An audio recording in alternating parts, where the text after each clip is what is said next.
सलाम, नमस्ते, सत श्री अकाल। मैं हूं आपके साथ हर्षिता मिश्रा और आप देख रहे हैं टाइम्स मेल। दुनिया भर के देशों ने अपने अपने लोगों की तरक्की के लिए बहुत से मंसूबे बना रखे हैं। वो मेहनत कर रहे हैं।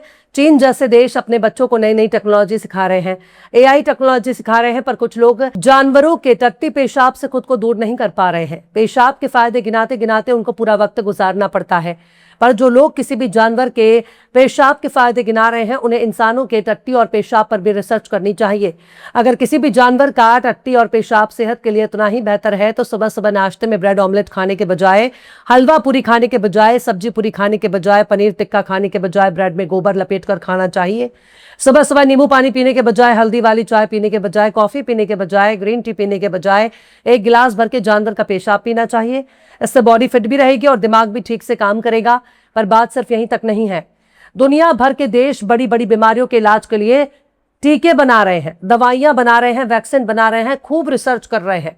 वहीं कुछ देशों में डीजे और लाउड स्पीकर बजा रहे हैं। भले इस डीजे या लाउड स्पीकर का आविष्कार उन्होंने ना किया हो, पर डीजे बजाने का कॉपीराइट इन्हीं के पास है। कमर हिलाने से लेकर देवर भाभी के रिश्ते को तार तार करने वाले गाने जरूर बनाए जाएंगे। चुनरी के पीछे क्या है, चोली के पीछे क्या है, रिमोट से लहंगा उठाने की कला भी हमारे ही देश में पाई जाती है। और फिर कहते हैं कि महिलाओं को बहुत सम्मान देते हैं, नारी की पूजा करते हैं, पर जिसकी पूजा करते हैं उसकी हालत सबसे खराब हो जाती है।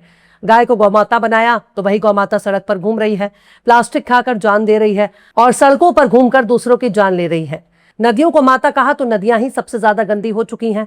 नारी की पूजा करने वाले देश में नारी ही सबसे ज्यादा बेचारी है। महिलाओं के खिलाफ हिंसा बढ़ती जा रही है, यहां तक कि बलात्कारियों की शान में कसीदे पड़े जाते हैं। पर ये लाउड स्पीकर एक ऐसी बीमारी बन चुका है कि अब किसी भी देश में दंगे कराने के लिए काफी है। दंगे कराने में डीजे सबसे आगे नजर आता है। समाज में अश्लीलता फैलाने में भी डीजे का दूर दूर तक कोई दूसरा सानी नहीं है। डीजे ध्वनि प्रदूषण भी फैलाता है, डीजे दंगे भी करवाता है और ये दंगे अब भारत की गलियों से निकलकर पड़ोसी नेपाल में दाखिल हो चुके हैं।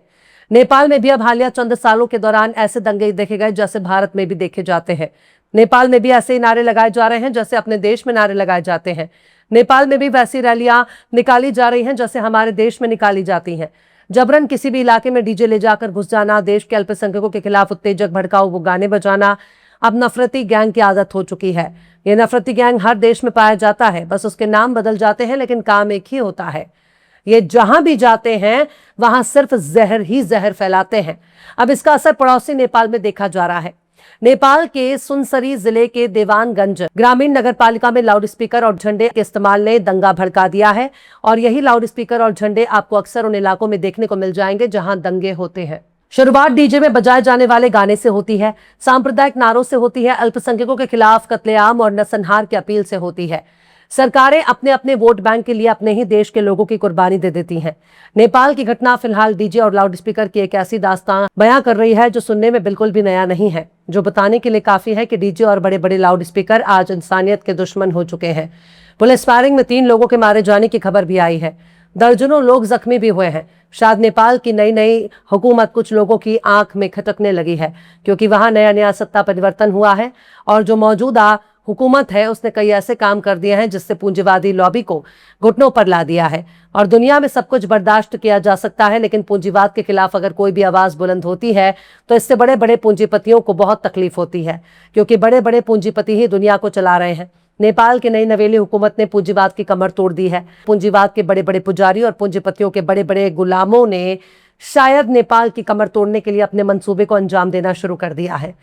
खैर, नेपाल की हुकूमत को जनजी की हुकूमत कहा जाता है, क्योंकि जनजी के आंदोलन के बाद ही यहाँ बदलाव हुआ है और जनजी के कंधे पर ही बंदूक रखकर नेपाल को हैसियत समझाने की कोशिश हो रही है।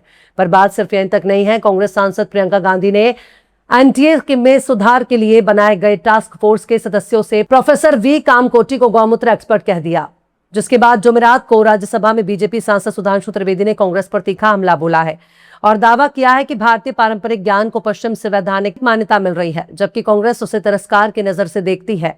सुधांशु त्रिवेदी ने कहा कि जिन लोगों को गौमूत्र से दिक्कत है उन्हें ये जानना चाहिए कि इसके एंटी बैक्टीरियल और एंटी फंगल औषधीय गुणों के लिए अमेरिका में पेटेंट दिया गया है।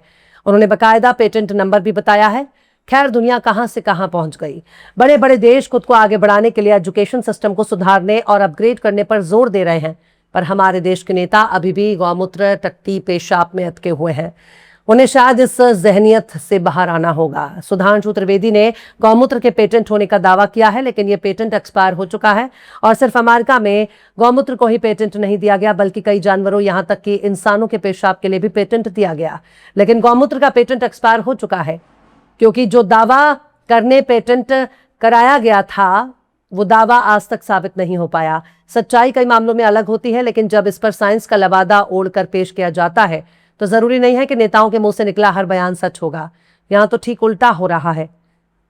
कॉकरोच जनता पार्टी ने सिर्फ धर्मेंद्र प्रधान का इस्तीफा मांगा था, लेकिन भाजपा के कट्टर राष्ट्रवादी प्रवक्ता शहजाद पूनावाला ने भाजपा से ही इस्तीफा दे दिया है।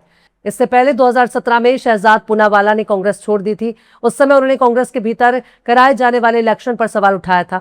इसके बाद वो भाजपा में चले गए। न्यूज 18 ने सूत्रों के हवाले से बताया है कि शहजाद पूनावाला ने पार्टी को अपना इस्तीफा भेज दिया है और इस्तीफे के पीछे निजी कारण बताए जा रहे हैं। वहीं कॉकरोच जनता पार्टी के संस्थापक अभिजीत दीपके ने कहा कि वो नए एजुकेशन मिनिस्टर से खुश नहीं है। एक गलत इंसान को हटाकर दूसरे को कमान दे दी गई। दीपके ने कहा कि बलात्कारियों का स्वागत करने वाले शख्स को शिक्षा मंत्री बनाना बहुत ही शर्म की बात है, पर क्या ही किया जा सकता है। यहाँ तो सोशल मीडिया पर भी आवाज उठाई जा रही है। खासकर जंतर मंतर का एक पोस्टर वायरल हो रहा है, जिसमें लिखा गया है कि रेपिस्ट लीडर मंजूर है, बस प्रदर्शनकारी ही संस्कारी चाहिए। दरअसल नौजवानों में ये गुस्सा काफी ज्यादा बढ़ता जा रहा है, क्योंकि बीजेपी और आरएसएस के नेताओं को छात्रों के विरोध प्रदर्शन के सामने झुकना पड़ा और अपने शिक्षा मंत्री से इस्तीफा देना पड़ा। पर सवाल है कि नौजवानों से आखिर इतना गुस्सा क्यों? यही नौजवान अगर बीजेपी को वोट देते हैं तो ये राष्ट्रवाद माना जाएगा। यही नौजवान अगर अपनी मांग को लेकर सड़क पर उतर जाएंगे तो ये देशद्रोह हो जाएगा। नौजवानों को लेकर ये खास तरह का गुस्सा आगे चलकर काफी गंभीर हालत पैदा कर सकता है। खासकर दक्षिण पंथ से आने वाले लोगों के जरिए जिस तरह से प्रदर्शन करने वाले छात्रों को बुरा भला कहा जा रहा है, उन पर तरह तरह के आरोप लगाए जा रहे हैं। इससे तो यही लगता है कि शिक्षा मंत्री का इस्तीफा बर्दाश्त ना कर पाने वालों की तादाद भारतीय जनता पार्टी में सबसे ज्यादा है। पर साहब, सरकार चाहे कितना ही कानून क्यों ना बना ले, पर यहां यह तय किया जाना चाहिए कि पेपर लीक ही क्यों हो रहे हैं। इस बात को ताक पर रख दीजिए कि पेपर लीक होने के बाद दोषियों को क्या सजा दी जाएगी। यहां यह तय किया जाना ज्यादा जरूरी है कि पेपर लीक क्यों हो रहा है। जिस वजह से पेपर लीक हो जा रहे हैं, उन लूप होल्स को पहले बंद करना चाहिए, उस वजह को ही खत्म कर देना चाहिए जिसकी वजह से पेपर लीक हो रहे हैं। कानून बदलने से, शिक्षा मंत्री बदलने से फर्क नहीं पड़ता। फर्क तब पड़ेगा जब वजह की तलाश की जाएगी और उस वजह को ही जड़ से खत्म किया जाएगा। फिलहाल इस खबर में बस इतना ही। यह एपिसोड आपको कैसा लगा कमेंट बॉक्स में जरूर से बताइए। पसंद आए तो लाइक करें, शेयर करें और बेबाक, निष्पक्ष, स्वतंत्र पत्रकारिता को सपोर्ट करने के लिए आप हमारे चैनल टाइम्स मेल को जरूर से सब्सक्राइब करें और बेल आइकन की घंटी वाली बटन आप जरूर से दबा दें, ताकि आपको हमारे आने वाले नए वीडियो की नोटिफिकेशन फौरन ही मिल जाए। फिर मिलते हैं किसी और वीडियो में एक नई खबर के साथ। हर्षिता मिश्रा को दीजिए इजाजत। जय हिंद। अगर अभी तक आपने हमारे चैनल टाइम्स मेल को सब्सक्राइब नहीं किया है तो जल्दी से सब्सक्राइब कर दें और बेल आइकन भी प्रेस कर दें।